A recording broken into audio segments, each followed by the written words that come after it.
Welcome to the South, the dirty South, the bottom of the map, the cradle of arts and entertainment in these continental United States, the home of candy paint, swingers and syrup, peanut butter interior, and parking lot pimping.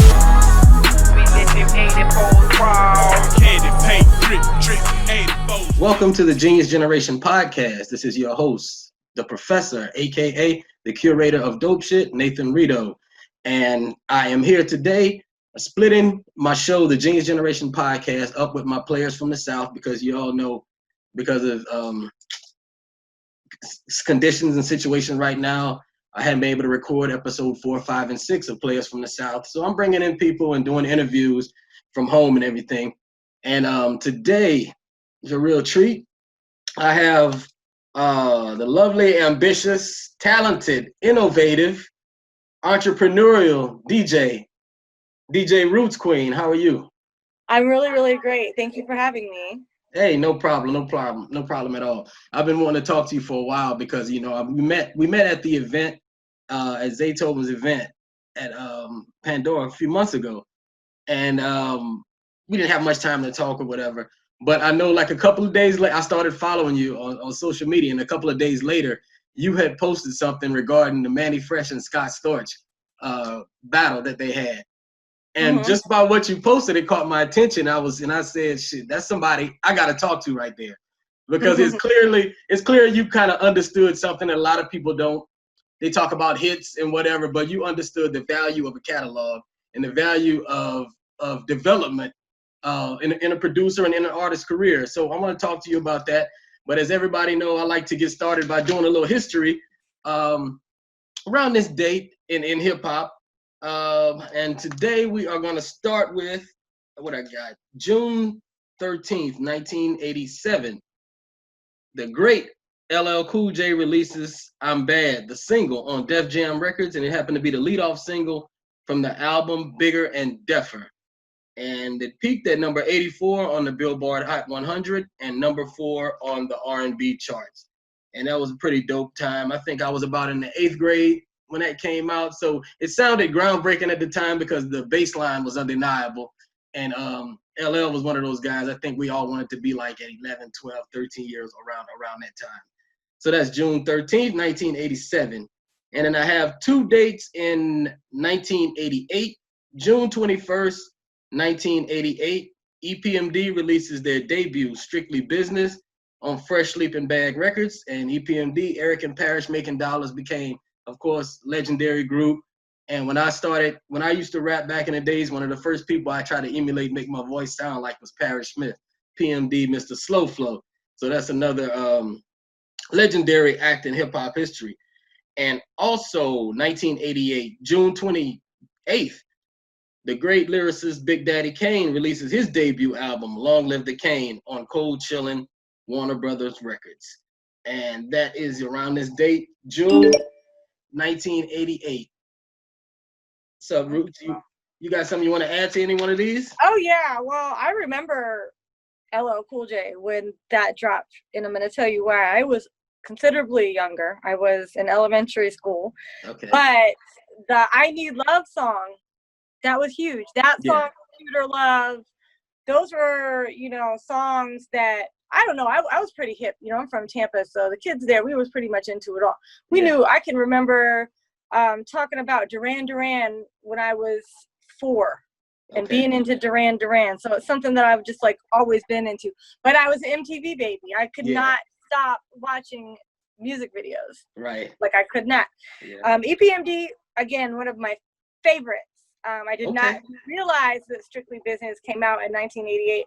I didn't really get hip to EPMD till probably about 92. But I did. So a lot of the stuff that I did with hip hop, and not even just hip hop, but especially when you go back, I am like kind of like you. I'm a historian. That's why they call me Roots, because it's like I have to know everything. On my computer, I've got, just yesterday when I did my show yesterday, I started with some Last Poets, and then I was looking, I'm like, dang, I got so much stuff. I got all the Gil Scott-Heron, all of the Willie Hutch, like anything that was from any type of blaxploitation film or any type of civil rights or cool 70s stuff or anything like that. I just had to know all of it. I just was like obsessed with that part of American culture. It was just like nothing that I had ever been around or seen. And I just wanted to experience all of it. I was like mad that I wasn't able to be alive back then. You know what I mean? Yeah, I know. I understand that. Yeah. And it's funny you brought that up because we did a show last year and we I think I can't remember what we named the episode, but we did interesting parallels between what was considered the blaxploitation era and hip hop, and how much influence hip hop took from that era. Because you had one segment of society who looked at it as blaxploitation, but then from somebody like me, I looked at it as creativity and entrepreneurial as I introduced you. Oh yes. So that's why it was noteworthy from my standpoint. Well, that was why I really wanted, that was one of the things that sparked my interest about it. And of course, hip hop was the gateway to that because I was kind of like a Z-Trip type of person. I wanted to know where the sample came from and what the original song was, you know? And then when I figured out what it was, I started watching documentaries and learning more about like the making of movies. Like I know everything that there is to possibly know about what went on when they filmed Sweet Sweetback's Badass Song. And it was truly creative and entrepreneurial and real, you know? It was amazing. It was amazing. So, yeah. All right, and you mentioned you're growing up in Tampa. What was the city of Tampa like in relation to hip hop coming of age? Well, okay, it's coming of age in hip hop, you know, we had Shock G worked on the radio there. And he actually got fired from radio. We used to have a radio station similar to in Atlanta to Kiss 104.1, where they would play all the rare grooves and the oldies and the Isley Brothers and everything like that. We used to have that in Tampa. Okay. And he got fired. You want to know what he got fired for? What's that? I'll tell you, I do my research. He got fired for playing the extended album cut of Skin Tight. Wow. You're talking Shock G from Digital Underground. Yeah, he's from Tampa. Yes. From Tampa. Wow, I did not know that. Wow. Yes, he is. Dope. And the legendary, his DJ, the original DJ for Digital Underground was legendary Kenny K. Okay. He actually, his story is really, really sad. Not long after he donated his time to the relief for Hurricane Andrew in '91, he passed away of kidney failure. He was not able to get a kidney transplant in time. But notably, he's a notable person. He had a show called the Digital, was it called Digital Underground? No, it was not called the Digital Underground. It was called the Underground Railroad. Okay. With Boy Wonder. All right. And Mad Links ended up taking it over because Mad Links is from Tampa too, from BET. So you have to think, we have a Yankee Stadium down there. Yeah. You know what I mean? We got a lot of New Yorkers in Tampa. So, you know, being around all of that was like the easy part. You know what I mean? All the culture is there. Everybody's already there. Plus, we have like a huge Haitian population. We have a huge Puerto Rican population, a huge Caribbean population. So me being the curious person that I was, you know, I was from the wrong side of the track. So I didn't really get to hang out with the rich, popular white people. Okay. So I had to go hang out with the people that they didn't like. And I'm like, well, these guys are way cooler anyways. So here I am, fourth grade, like, you know. Now, what for you to become as successful of a DJ as you are, what type of musical background do you have in your family that possibly contributed to you doing what you want to do? Okay, well, my father was really, really, really into music and records and vinyl and always went to concerts and festivals. My father went to Woodstock. You know, he was like a really groovy guy. He was a really groovy guy. Now, I have an aunt that can play I don't really talk to this part of my family a lot because I've got some uncles that have I don't know about anymore because I haven't talked to them in so long, but I should probably circle back with everything that's going on in society or whatever. But I have an aunt that plays the accordion, the fiddle, and the banjo. Okay. Yeah. So that's how, Now her husband was a member of Asleep at the Wheel. and I'm not sure if you know who that is. Haven't heard. That's my cousin's dad. So it's not really anybody that I was even really like related to out like that. Now, when you land in Austin, Texas, they have in the airport in the Sleep at the Wheel Cafe, and that's the band that my cousin's dad was in. They got divorced when I was a kid. Yeah, so it's like a famous bluegrass band. So okay. my dad was really into bluegrass too, and reggae. Anything cultural, they were like really into it, you know. Okay. So. First concert you ever been to? What's the first concert? MC Hammer when I was in 6th grade. Oh, that's dope. That's dope. High powered show, huh? He put on a show. He sure did. He sure did. That was like, and I was wearing my shiny shoes and my MC Hammer pants, and I had on like the whole jacket with the like polka dots and like the fluffy thing on my bow. Yeah. Oh, that's dope. Now, your affinity for reggae, how did that develop? Going to reggae concerts when I was a little kid with my dad.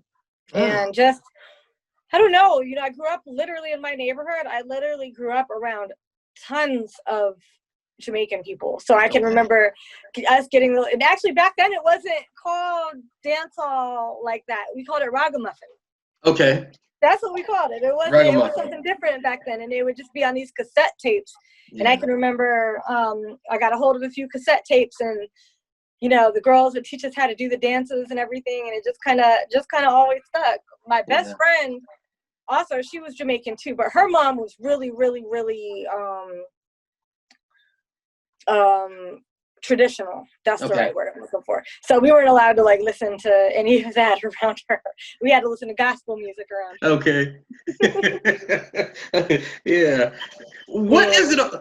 There was a certain period in time, I want to say, early to mid, all the way up through the late 90s, where you had hip hop and dance hall. They had a tight connection. Or what do you think? What do you think happened to that? I think it's still there. It's definitely still there, for sure. It is. I think that what happened with that, I think that has to do with labels and lawyers. I don't really think it's the people collabing, because everybody's dying to work together, but it's just getting everything set up and who's going to pay for what. And, you know, the stipulations at the end. Oh yeah, I wanted to backtrack a little bit. The other thing that really kept me up to date with the music outside of the Underground Railroad, DJ Kenny K, rest in peace. It was the only place, this was in the 90s, like I don't think people understand, the only time that I could hear Ghetto Boys, EPMD, groups that don't even exist anymore, like this goes out to everybody on the corner smoking weed and drinking brown water, like hits that people don't even remember. Right. Okay, so with that being said, the other thing that really kept me up to date was Columbia House.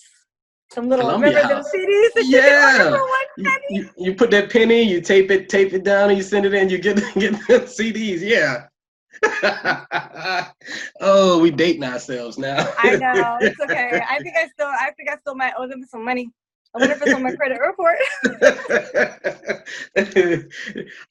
Excuse me. This is the Professor Nathan Rito, the curator of Dope Shit on the Genius Generation podcast. And I'm today sitting here with DJ Roots Queen. And Queen, I just want to tell you that I started this show, The Genius Generation, because I wanted to pay homage to my own Generation X for what we considered as, I guess, the hip hop generation, because we grew up. I was born 1973, came up with this, and I'm 46 years old now, and I still walk with this. And I just like to speak with interesting people in hip hop. I consider geniuses. I have DJs and producers. I hold them in the highest regard, because you guys are the lifeblood of the culture. You have the pulse, your hand, you have a finger on everything. You know how to energize a room when it needs to be energized. And I like to talk about the grind that it took for you to first get started, because I know how it is. I used to be a rapper. I used to try to produce and everything. So let's talk about your grind, getting started when you first started DJing. I think it was at age 17.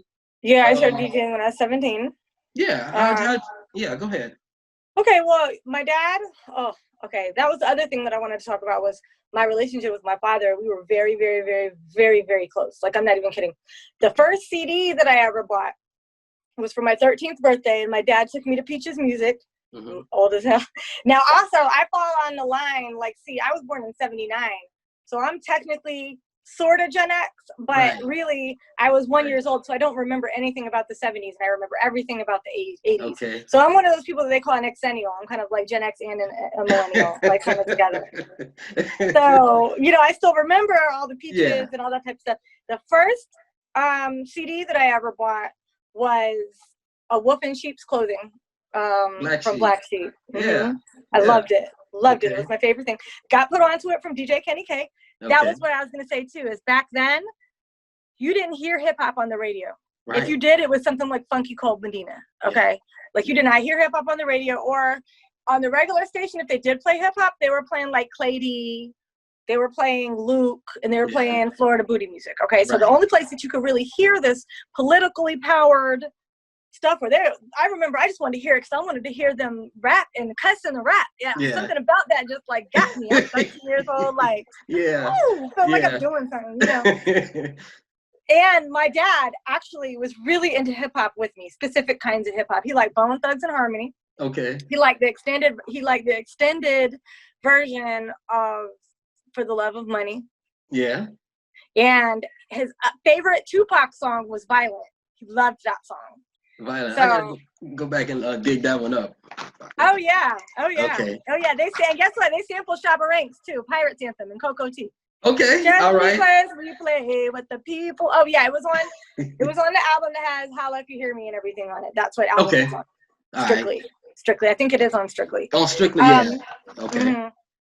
So that being said, when I lost him, when he died tragically in that car accident, man, I not only retreated from hip hop, I retreated from everything. And that was when I really found, the first time in my life, I found a place that I belonged and I wasn't in pain and everybody liked me. And I don't know, I had never had a sense of belonging like that before. And that was started going to raves and stuff.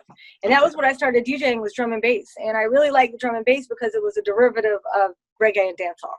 So that's where that came from. And it was all different kinds of people out there, and it was just different, you know.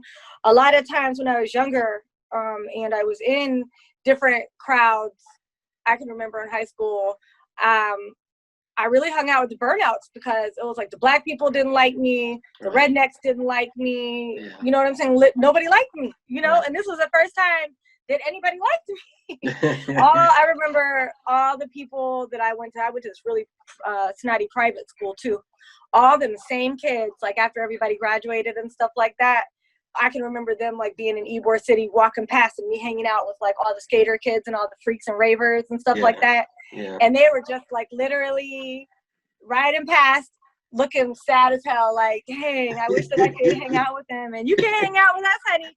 I'm talking about, we were like literally, I don't know if you've ever heard of some of the people that I saw in concert. It was like definitely, I'm so happy that I was experiencing in my life going to see Chemical Brothers, you know, Dub Tribe, you know, Josh Wink, like these are huge names that people still know now. Carl Cox, you know, Derek May, Derek Carter, you know, like Scott and Robbie Hardkiss, like being able to like be around a different type of people outside of just the people that I had been around in school was incredible. And so that was like empowering for me when I first started seeing the DJs, and I'm like, now how cool would that be if a girl did that? And I was like, that's what I want to do. That's what you want to do. And I've been doing it ever since. Oh, that's dope. When did you make your move to Atlanta? How long did you DJ in Tampa before you moved to Atlanta? Okay, see, back then, you know, we had to have our own turntables and vinyl and everything like that. So I was really lucky. My parents didn't help me buy any of it. My boyfriend at the time had turntables. So And actually, he didn't even have the turntables. He bought the turntables when we were dating. And my mom definitely, helped pay a bill or two to make things a little bit easier, because I was like 17, 18 at the time. So that was how we ended up getting turntables. And that was why I was able to like practice every day and stuff like that. And so I just started buying my own records and, practicing. And within 6 months, I was DJing out. And that's how that came about and happened. And then I moved to Atlanta when I graduated with my associate's degree from Hillsborough Community College. Okay. And that was in 2001. Literally a month after I was in school at Agnes Scott here in Decatur, Georgia, about a month after that, 9/11 happened. And that kind of like messed me up all the way. I never was able to recover with my studies from that. Right. Going into that school that one day and seeing that look on everybody's face, and then looking up and realizing what happened, it was just too much for me. Yeah. Also, the other issue is I could not get them to schedule my classes in a way that would fit with my work schedule, because I was already DJing at a lot of places. I was DJing out on Tuesday nights, and it was like I could not get out of an 8 o'clock in the morning lab, and it just, I don't know, the scheduling just wasn't going to work for me, so that's how that happened. But yeah, I mean, back in the day, being a female DJ, it was easy to get gigs and easy to get booked, because nobody had ever even hardly seen that many female DJs, So I definitely took advantage of that and played wherever I could. It was crazy. I felt like I was, even if it wasn't much money, I was always getting paid from like the first time that I ever started DJing. Now you got to go out there and show and prove yourself, and it's crazy. Yeah. What were your earliest, I want to say, influences as far as being a DJ? Whose sound you've probably tried to emulate until you develop your own style. Who are the people that you looked up to? I had EPMD's DJ Scratch was my favorite, and Richie Rich from Third Base. Those are my two favorite DJs. Who are people that you admire? A DJ, his name was DJ Pauly. Definitely DJ Pauly. People like Hubert. Who else? Now, like when I got a little bit older, it was like DJ Jazzy Jeff for sure. DJ Infamous is another one. Those two, pretty much DJ Infamous and DJ Jazzy Jeff. But back then, probably like DJ Pauly, like I said, because honestly, local DJs were our hometown heroes back then. I didn't really know nothing about any of these big, huge DJs back then. You know? Okay. Yeah. All right. Now, I see. I was going over and reading over your bio and everything, and talking about your decade-long experience in the Southeast region. Let's talk about Southern hip hop specifically. Okay. I ask everybody who comes on the show. I had a legend from East Coast yesterday. Daddy-O from Stetson Sonic was on with me yesterday, and I asked him. I asked him in general, what does real hip hop mean to you? Because it means something different to everybody. But for you, let me ask you specifically, what is Southern hip hop to you? Okay, so Southern hip hop to me started with basically a lot of the songs that were on this is like the easiest way to explain it to somebody is a lot of the songs that were on the Menace to Society soundtrack that were not the LA tracks. Yeah. Like that, Spice One, MC8 type stuff, like the UGK, UGK, 8 Ball and MJG, Texas, Ghetto Boys, Rap a Lot, that's pretty much what it was. Now, when I was younger, I didn't really like differentiate like Southern rap from New York rap. Like all golden era hip hop, it was all golden era to me. I didn't like differentiate that. Like My Mind's Playing Tricks on Me was a golden era song to me, even though I knew they were from Texas. Does that make sense? Right. Yeah. So, back then, I don't think that it really mattered as much as it did in the 2000s. Now, in the 2000s, to be honest with you, I wasn't really messing with a lot of that stuff. I was in the 2000s. I don't really talk about it, but I was touring with a lot of reggae bands and in Florida and through Georgia. But I also was Dinko D's tour DJ for Losers of the New School, so I was still like heavy into, I was still into like Madlib, J-Lib, J Dilla. Who's the guy that I used to like a lot? Mr. Lith. We were go see Atmosphere. You know what I'm saying? We were into like we were still into like, I guess, backpack hip hop back then. You know what I mean? Yeah. And my friends, they would be like driving down the street, listening to like Goldfinger, like all this crunk stuff and Paul Wall. And I just was not into it until probably about 2006, 2007. And that was because I met a guy that was a producer, and I did not know that he was a producer or what he produced or anything like that, but he was a producer for Grand Hustle, and he produced for T.I. And he was a cool guy from New York and wanted to be more interested in his work and what he did. It was what really had me listening to that, and then going to clubs with him and being around like DJ Drama and stuff like that had me like more receptive and open to that, because before that we were up in MJQ, like we were like, oh, that's ignorant, like we don't get down like that. And then I realized how stuck up I was being, and I didn't want to be one of those stuck up hip-hop snobs, you know? Yeah. You have a long list of accomplishments and dope ass resume. What was it like for you? Well, let me ask you, how did Zaytoven discover you? Even though I don't want to say discover, you already had a long line of your own accomplishments, but how did that meeting first take place? Okay, so how I met Zaytoven was my manager is actually the one that discovered me. And the way that he discovered me was because I was still doing rural radio back then. I was on Desert Storm Radio with DJ Clue. And my friend, Tia Culver, she had recommended a female rapper named Q the Queen to me to host my radio show with me. And so when I met her, she was tightly affiliated with Zaytoven and was on Zaytown Sorority 1 and was basically always in the studio with Zay. That was like the main producer that she was working with. So because of that, and see, this is the thing, I didn't push the issue. That's one little advice in my secret. I swore to God I'd never tell anybody that. But you got to learn how to use psychology and attract what you want instead of going out being thirsty and letting people know that that's what your intentions are the whole time. You know what I'm saying? Yeah. So, you got to know how to move a certain type of way to catch the attention of the person that you're trying to get their attention. And that goes with marketing and everything. It's basically pull marketing. You know what I'm saying? It's the easiest trick in the book. So basically it just started with them, hey, can I send you this DJ service pack for Zaytoven's new record? Sure, yeah, whatever you need. Getting him to do drops for our mixtapes, stuff like that, showing up to the club and going into the section and doing our little thing and leaving, going to performances and stuff. That's how that started. And I was actually working for Drummer Boy at the time. I was DJing with Drum Squad DJs, and he had gotten me a job at the strip club at Platinum 21. So I was really working for Drummer Boy. But what happened is that the person that was running Drummer Boy's road management for this particular trip in South by Southwest, she didn't know what she was doing. And Zay's road manager picked me up from the airport and paid for half of my equipment rental and made sure that I didn't get stranded and stuff like that.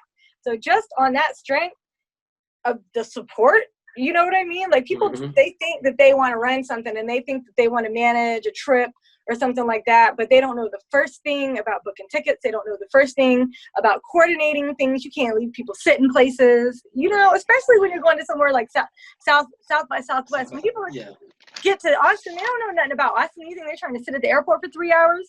Yeah. Yeah. And then you immediately became his tour DJ when you met him? What was the process like?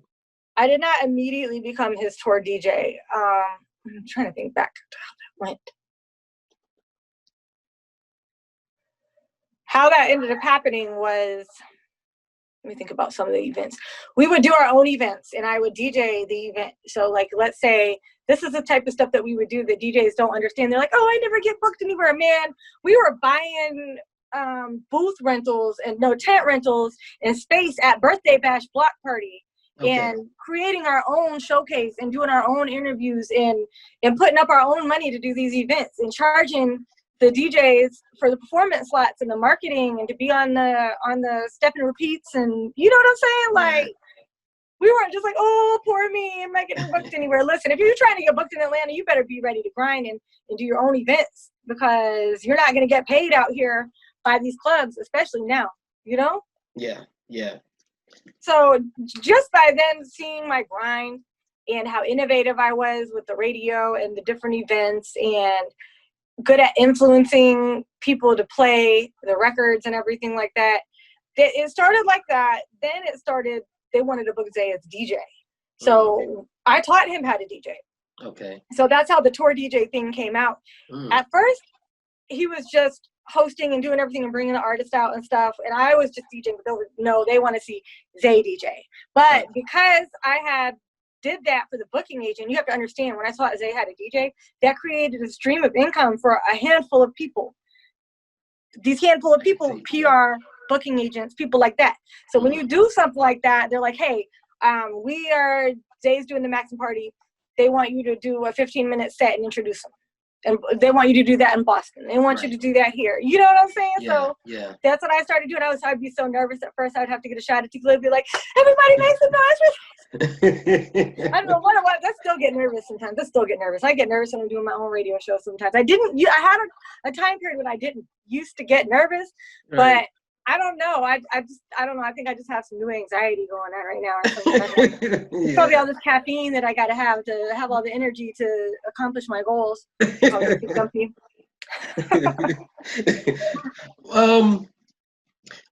go back. Let me go back to hip hop a little bit. Let's talk about some of your favorite personal songs in history that move you in a certain way or another. What are your personal favorites?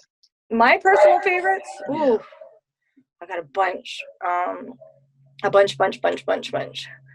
I'll definitely have to say Equipment Eye is one of them. Let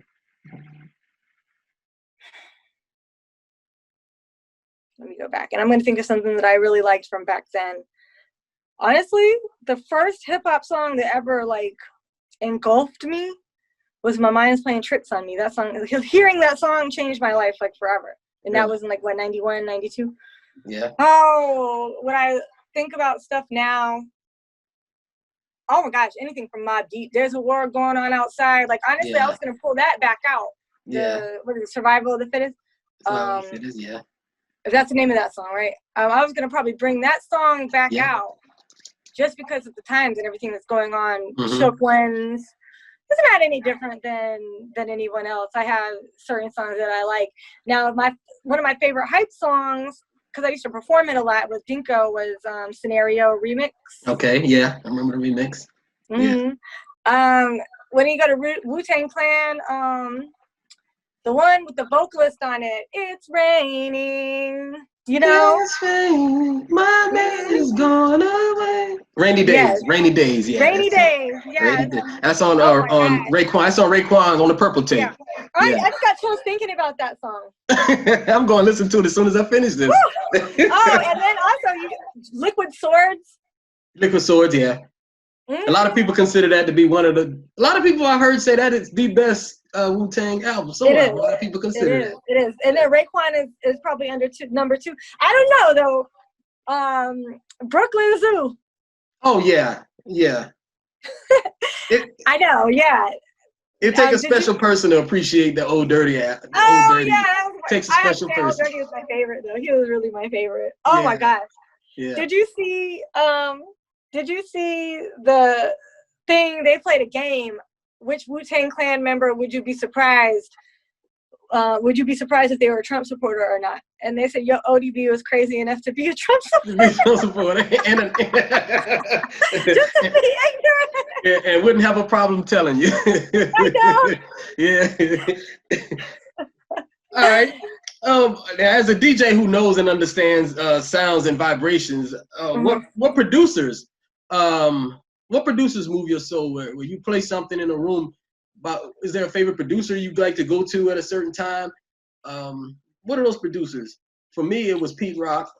Large Professor, Eric Sermon, guys like that. But I think a little older that I've gotten, I'm appreciating now the guys like N.O. Joe, Pimp C, Manny Fresh, of course. I'm appreciating those guys like that.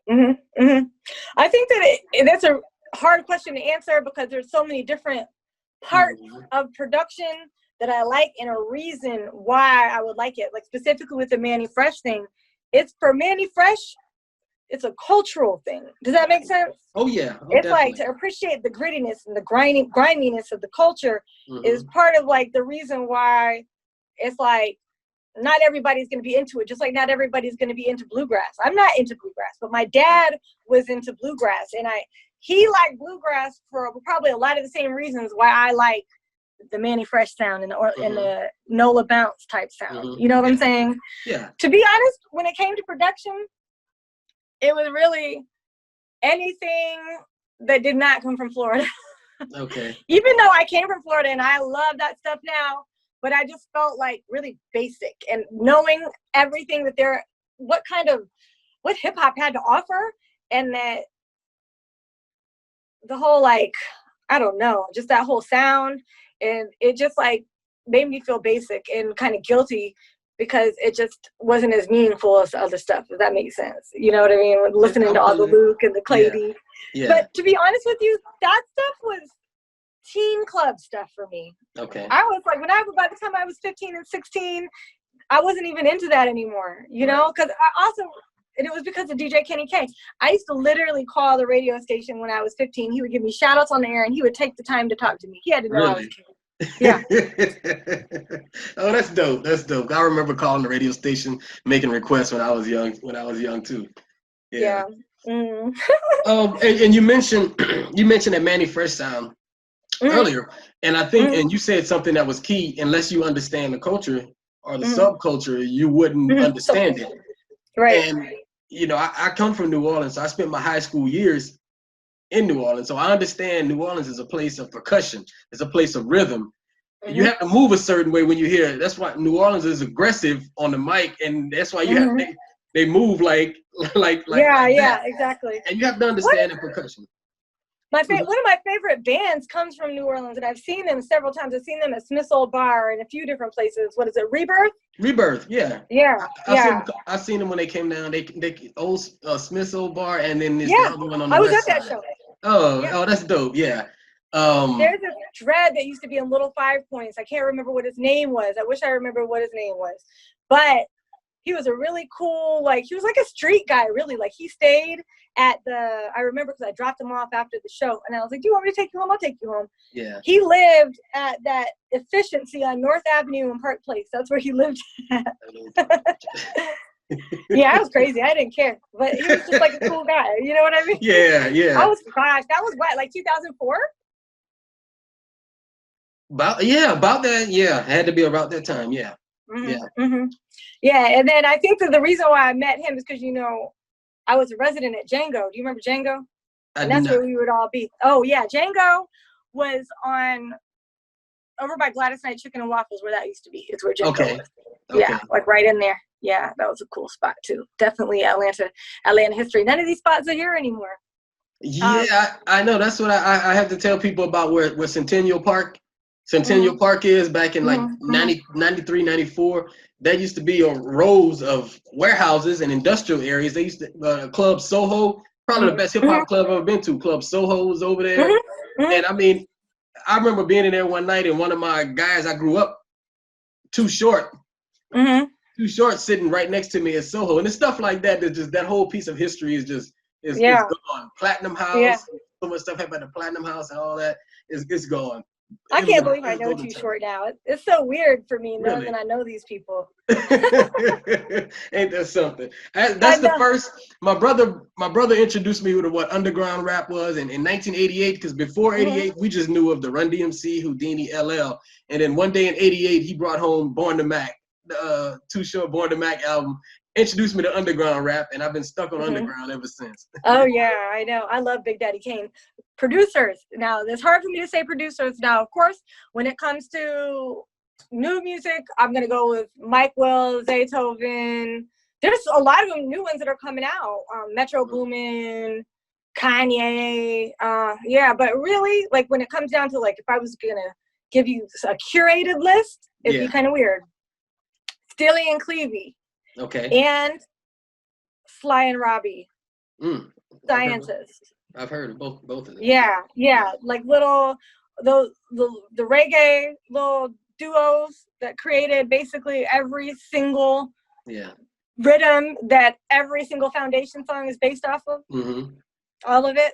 Yeah. So really into that. And I say the Scientist over King Jammy because I know them too, and I know that they had the same kind of stuff going on back then too. You know, you have somebody originating it and being the actual technical person of it, and you have the guy that's the record producer that's putting out all the records and putting his name in on everything and stamp on everything, but he wasn't the one doing the work. Right. Or if he was doing the work, he took the technique and copied it. Okay. I got you. Mm-hmm. That's something to think about. Mm-hmm. You mentioned guys who I guess would be people consider off the beaten path. Like one of my favorite producers also would be Devontae from Jodeci. Mm-hmm. Incredibly revolutionary for what he was able to do with R&B and bring in some of those hip hop break beats and incorporate with what R&B was doing at the time. Mm-hmm. Who did they say they wanted to verse? They said that Jodeci would have a hard time beating Drew Hill or something like that. I was like, you're crazy. No, they You'll smoke them. Yeah, I remember and I just told somebody yesterday there was a time I think I think it was Casey said at one time the only group that they were ever worried about was H-Town. H-Town. Yeah, didn't one of them die? Yeah, one of the twins in a car accident. Yeah, one of the twins. Awful. Yeah, I loved H-Town too. Yeah, H-Town was dope. Oh yeah, I used to wear them. Oh, I used to dress like all of these dudes.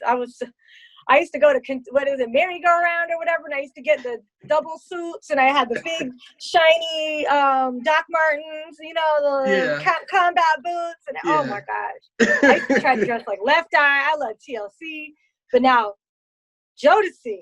Yeah, that's probably one of the most legendary. That's the most legendary outside, even more than R. Kelly. What was the name of was the whole album called Cry For You? What was the name of that whole album? That was Diary of a Mad Baby. Stay? Diary of a Okay, so what I was like, was it Stay? I'm like, I know all the songs. Don't talk. Just listen. You know? Now, the one thing that I want to talk about Jodeci is Jodeci's the first group that I ever heard remake a song. And when I found out that it was originally Stevie Wonder, and I went and listened to the Stevie Wonder song, I thought it was trash compared to Jodeci's compared to the remake. Lately. Yeah. The live version of Lately? Live version of Lately, yeah, exactly. I could, I guess I would echo that sentiment because I heard Jodeci's version before I actually heard the Stevie Wonder's version. Yeah. Same. Yeah. It's kind of like I Will Always Love You. Like nobody wants to hear Dolly Parton's version. Right. Yeah, you're right. No, what's going on with let's talk about Rude Girl Radio. What's up with Rude Girl Radio?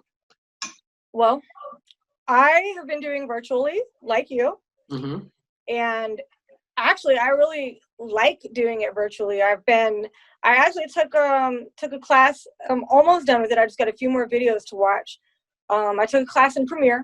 So I've been like learning how to edit videos and use titles and everything like that. Yeah. And it's been pretty amazing because the way that I've been doing it now, I've got this template to where I can drop the video in and I can, let's say there's 3 people on the Zoom call, I can just take out the little heads and like kind of stack them against each other and they're all 3 across. You know what I'm saying? Yeah. So I don't know, like when you do that, it's like, dang, I'm gonna have to do a lot to get everybody back in here and get the video looking that good inside of the studio. I'm like, dang, maybe we should just keep doing this virtually. Because I was thinking about bringing my hosts back in, but I decided to keep doing it like this.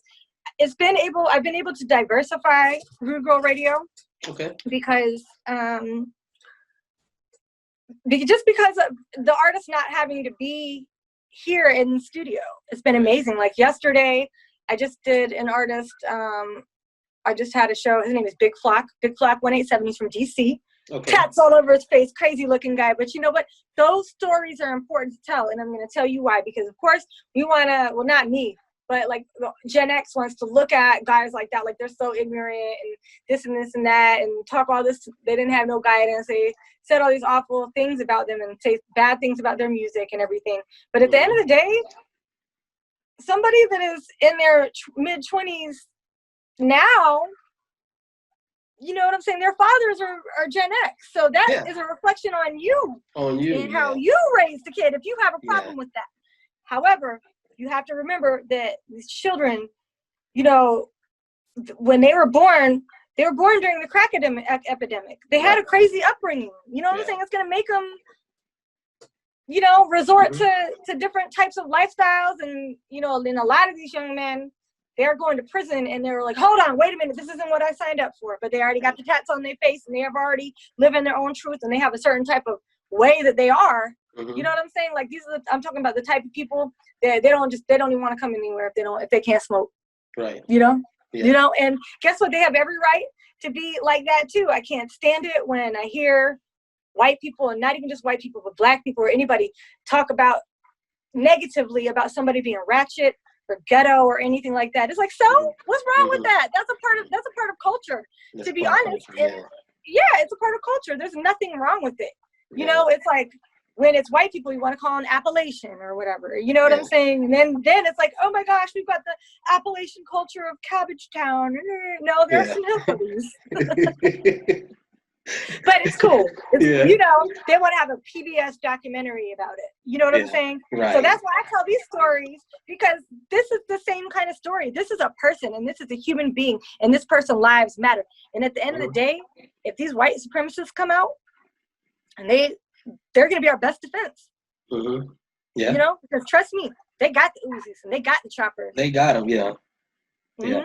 And that's ironically you say that because I started my podcast maybe 2.5 years ago. Mm-hmm. And I think it was my own contemporaries are the ones that's giving me the hardest time. I rented studios, put money down. People hadn't shown up. Mm-hmm. I'm talking about some of the legends from this city. I mean, I put money down. I did this, I did that, and reached out to them. It's the young guys that reach out to me. Yes. They want to send me their music. They the ones who would talk to me out in public. Like I said yesterday, they called me OG and this and that. So because they do that, I open up a forum. I open up a forum to them because I understand. I understand when I was 20, 19, 20, 21 years old. I understand where they are now as like where I was then. I had to grow to who I am today. And I think my attitude affected, my relationship with my own son around the time when he was 13. Because I consider myself this person or as knowledgeable on music and hip hop culture, but I wasn't trying to hear. I wasn't trying to hear with the young one. I was just one of those dudes. I don't want to hear that. But I embrace it. Now, once I started embracing that, it improved our relationship with my son. And I appreciate the music that they make. Because like I said, it was once me. Yeah. Well, there's a few things about that. It's just like my dad sitting there listening to Violent by Tupac with me to connect with me. Yeah. You know, and that's another thing too, is when you turn away these people and you don't take them seriously, it's an opportunity for mentorship and you can help them become better. Right. Why wouldn't you want to do that? You know, also, you know, the other thing too is that it goes back to what I was saying about being thirsty and chasing people and then messing with the people that chase you. Yeah. The people that are looking for you. It's like, look for those who are looking for you. You know what I'm saying? Because they asked me to interview that guy and my friend from DTLR Radio. And I had went and looked at his profile. I'm like, he's got 100,000 followers. That's going to be, you know, I like the music anyways. He is on a feature on a song called 495, and it's got Rico Nasty and a bunch of other DMV artists. The name of the song is called 495. Okay. It sounds like it's produced by Kanye. It's one of those like good music type production. I think it might be good music. I think it is good music. Yeah. So, you know, like I said, it's just kind of like these people, they have stories and the story needs to be told. And it's just like, you're being a hip hop snob if you're sitting there acting like it's just all mumble rap and it's all trash. It's like, what are you doing to help change any of it or set a good example or any of that? Right. Not to mention, you know, the easiest people to sell marketing to are people that are contacting you about marketing their music. Marketing their music. I got you. Yeah. So why wouldn't you do that? You know? Right. And that in itself is how I stopped with all the, oh my gosh, I only want to go to this concert and that. And that's what stopped me from being a hip hop snob. Because those people didn't fuck with me. Right. They didn't book me. Right. They didn't like me. You know what I'm saying? The people that were booking me for their parties and stuff like that, the reggae parties, you know, they don't book women like that, much less white women, you know? Yeah. I got in here and there, but it wasn't anywhere like I deserved with my talent, you know? Right. So with that being said, the people that were booking me, I would show up thinking I'm doing this like party gig, and then all of a sudden, oh shit, this is a showcase. That's funny. You brought up the term hip hop snob. Also, because just recently I've been asking the question to a couple of people, do you think over the years, hip hop has developed a class system, and I said, "Damn right it has." And I'm gonna do a show about that one day.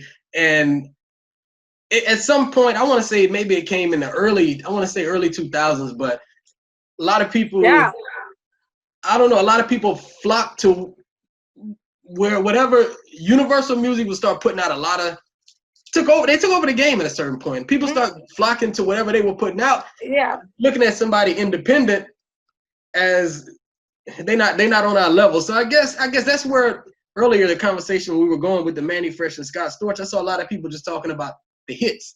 Storch got hits, but Manny's got catalog. Got millions and millions of albums, and he created a genre. Yeah. You know, I feel like that's what the difference is. Somebody like Scott Storch, he had all that handed to him. Yeah. You know, I mean, I really don't know his story. Like, I could be speaking too much, but he didn't grind for it the way that Manny Fresh did. You know what I'm saying? Right. But yeah, I agree with you totally and 100% on that, and especially with like the whole like hip hop snob thing. It's like they think that some people they just think that they're better than other people because they're more educated. Or they say a T instead of a C when they say street. You know what I'm saying? Yeah. Instead of just understanding the culture and the dialect and the nuances and just enjoy it. Yeah, just enjoy it. It doesn't always have to be a this versus that. And I think people somewhere along the line, people forgot that hip hop was a street culture to begin with. I mean, it was a street culture. The gangs put the colors down and start partying with each other. That's what hip hop has always been. And I guess I still embrace that to the day. I don't turn my back on anybody because it's street. Because like in the South, all this shit started in the street. It was financed from the street. So, so I thank you for thank you for joining me today, DJ Roots Queen. You got anything you wanna say? Independent artists, just make sure that if you're trying to reach out, sign up. ZaytovenGlobal.com. We've got an app too. You can upload your music for free. We do have a paid package too, which is like a distribution thing. So basically the artist, but see with the paid package, you can just upload more music and you have other ways to monetize it, you know, and more marketing and stuff. But I think you can upload up to 3 tracks. There's tons of producers on there. There's tons of other artists to work with. There's fans on there, but it's just like our own platform because that's basically what we wanted to do was find a way to give back to all of the people that send us music and want us to check out their music. We can't sign everybody, but we want to help everybody. Right. So if you're looking for that help, sign up at ZaytovenGlobal.com. I'm always going through the music that I like and playlisting stuff and everything. And I'm checking out everybody. So, you know. Appreciate that. Where can they reach you on social media? At DJ Roots Queen everywhere. DJ Roots Queen everywhere. Yeah, make sure you follow at Root Girl Radio. All right. This is your host, Nathan Rito, a.k.a. The Professor, your curator of dope shit on the Genius Generation podcast. And today I'm closing up with DJ Roots Queen. And I want to thank you for joining me once again. I want to thank you and your team for blessing me with your appearance today. And I'm going to have that shirt. I'll be shipping that shirt out to you pretty soon, next week. Okay, cool. All right, I wear a medium. I appreciate it. All right, thank you. Thanks for having me. All right. Okay, you too. I'm wood grain gripping, slab top flipping. My slab game superb, and since the sun night, I'm about to crawl and sip some syrup. It's like this though, I'm tired of folks, you know what I'm saying? Closed-minded folks, you know what I'm saying? It's like we got a demo tape and nobody want to hear, but it's like this, the South got something to say, that's all I got to say.